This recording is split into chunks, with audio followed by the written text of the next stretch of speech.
Alright everybody, now here we are.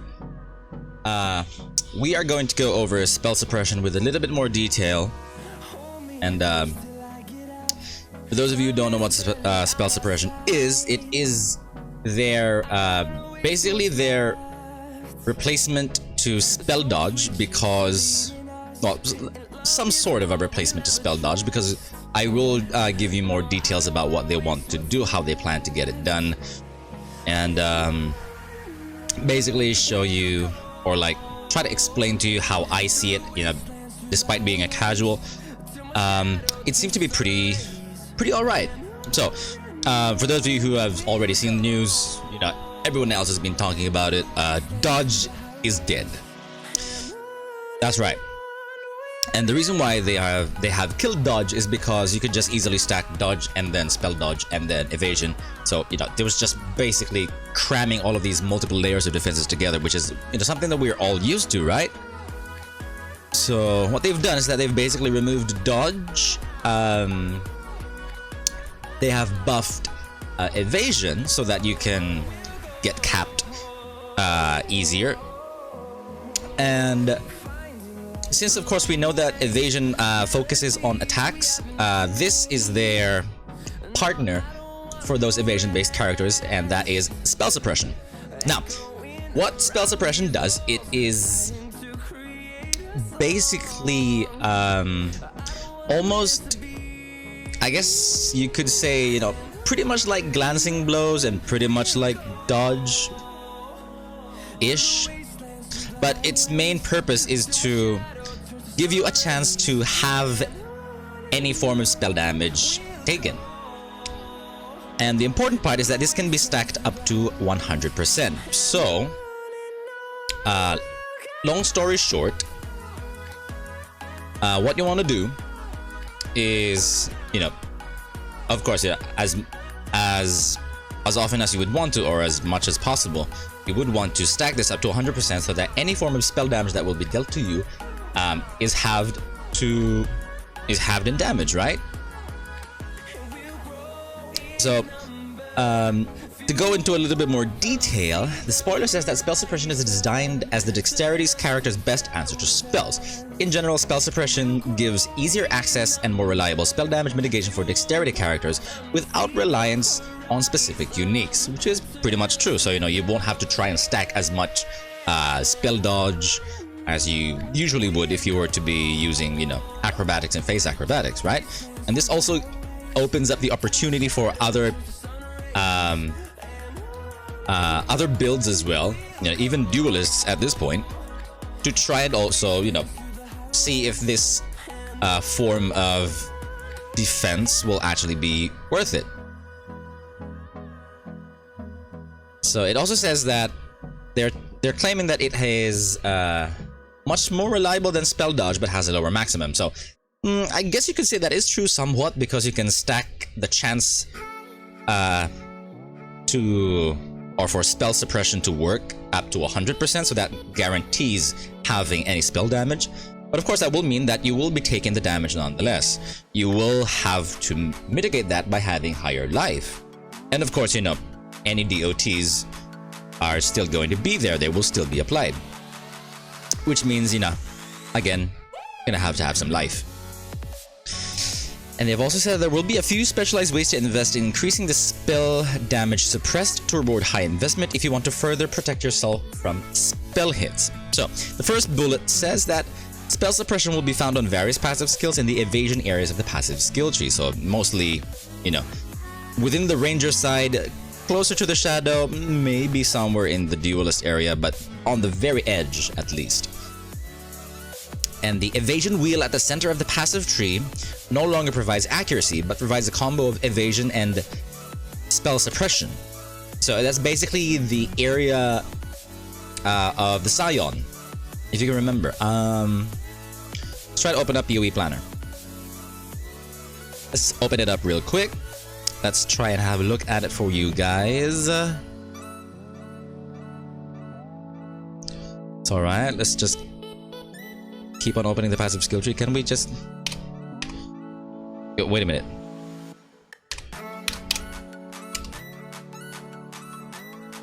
There we go. So here, this is what they're basically talking about. Here, reflexes, basically this wheel, right? That will no longer have accuracy and evasion, but will instead have evasion and spell suppression. And I think that's actually a pretty nice way of having some form of early durability. If you are starting off as a Scion, or, you know, if you're going to progress like from the shadow area, or if you're going into the ranger area, it feels pretty comfortable to start off with, right? So I think that's actually pretty nice. And there will also be a new keystone passive. So as a keystone that will be added to the center of the passive tree called Magebane. We're not sure where exactly it is going to be, but, you know, I think it may be like, you know, here or somewhere here along this area where the evasion is going to be. Now what it does is that dexterity provides no inherent bonus to evasion rating, but you gain a chance to suppress spell damage per 15 dexterity. For me personally, I think this is like a nice form of another layer of defense for, like, for example, a Cyclone Berserker or a Cyclone Duelist, because you are going to use, if you were going to use Cyclone, you were bound to have a high amount of dexterity, at least, you know, 140 or maybe even more. So that will give you a nice way of, you know, adding a little bit more damage mitigation to yourself. So I actually think that's pretty nice. And of course, in line with that, Vaal Grace will no longer have a chance to dodge attack hits or spells because they will kill the particular layer of defense. But now it will provide you a 15% chance to evade attack hits, so it's going to be more evasion. And the suppressed damage dealt to you is unlucky. Now, what that basically means is that you have to make note of the suppressed spell damage first. So if the spell damage becomes suppressed, the damage that it does will be unlucky. That's basically how you're gonna have to think through that sentence. And what that means is that it is basically like the opposite of the lucky roll, where if, for example, your critical strike is lucky, of course you will get to roll critical damage twice, and it will, and the engine, or like the calculator, will choose which one was the higher roll and then go with that.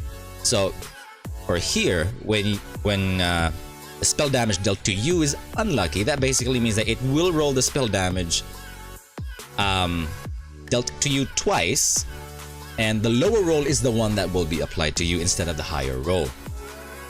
So that is actually a pretty decent layer of defense. Excuse me. And you will have an additional chance to evade modifiers. Oh, wait a minute. Scratch that. The additional chance to evade modifiers will be discontinued from all rare modifiers, excuse me, passives and Pantheon powers, as their values were generally too low or felt out of place, so that Vaal Grace could provide a very large value of this stat. So that basically emphasizes the need for you to have Vaal Grace if you want to invest in it a lot. So Elusive will provide a 15% chance to avoid damage from hits instead of its old dodge-related stats. Pretty interesting. So I guess that means, where is Elusive here? No, that's Expedition Munitions, no witnesses. Can I search that?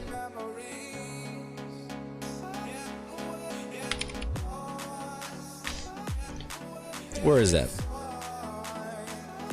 Oh, I have a V. What? Why is it? No witnesses. Night Stalker. Where is Elusive here? I guess it may be the Elusive buff itself. There you go. Elusive will now provide a chance to avoid damage from hits instead of its old dodge-related stats.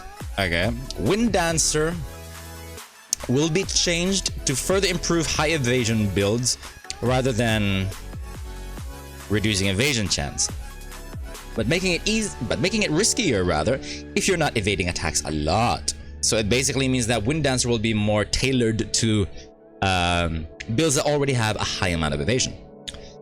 It will now give less attack damage taken if you haven't been hit by an attack recently.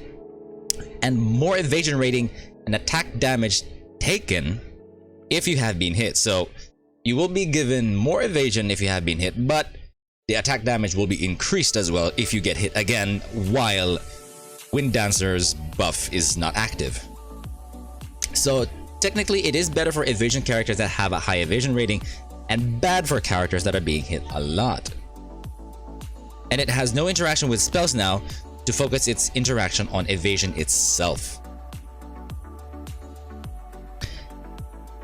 And then here we go. Acrobatics has been redesigned. It no longer has any of its old properties, but now changes any modifiers to spell suppression into spell dodge at 50% of its value. The intention is that acrobatics is the only source in the entire game for spell dodge for characters who would like to benefit from that playstyle still. And once you have that, spell dodge will still be capped at 75%, and the Keystone passive will specifically mention this. So for you to cap your spell dodge at 75%, for those who still want to go for spell dodge, you have to invest in 150% spell suppression, because if you only have 100% spell suppression, that will just reduce it to 50% spell dodge, right? But for me, I'm pretty confident with having just 100% spell suppression anyway, and, you know, just increasing my life. And I feel like it's the easier way, but if you still want to go for it, spell dodge can still be capped. You can still have spell dodge. Pretty nice. And then Phase Acrobatics will no longer exist because, of course, Acrobatics itself is already going to replace Spell Acrobatics. And then lastly, you'll have some smaller changes on top of those noted above to improve specific items, passives, and skills. Now, take note, there will be smaller changes on top of what has been said already to improve specific items, passives, and skills. So that basically means any passive that will have evasion, dodge, spell dodge, skills that have the same, and unique items, I'm sure will also be looked into. So, you know, you better hold your horses with those Queen of the Forests, okay? Alright?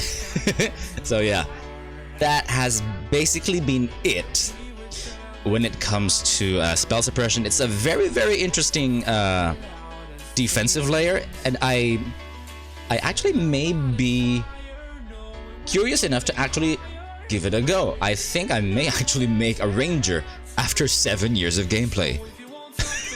So yeah, that is very, very interesting indeed, isn't it? So thank everybody so much for watching. I hope this has been informative to you. I mean, everything has just been so awesome right now, so awesome.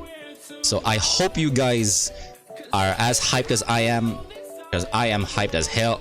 The changes to armor and energy shield are amazing for me. I cannot wait for part 3 and the full patch notes so that I can finalize my build for the league start. But I'm heavily inclined to go Templar once more. What build specifically? You'll find out soon.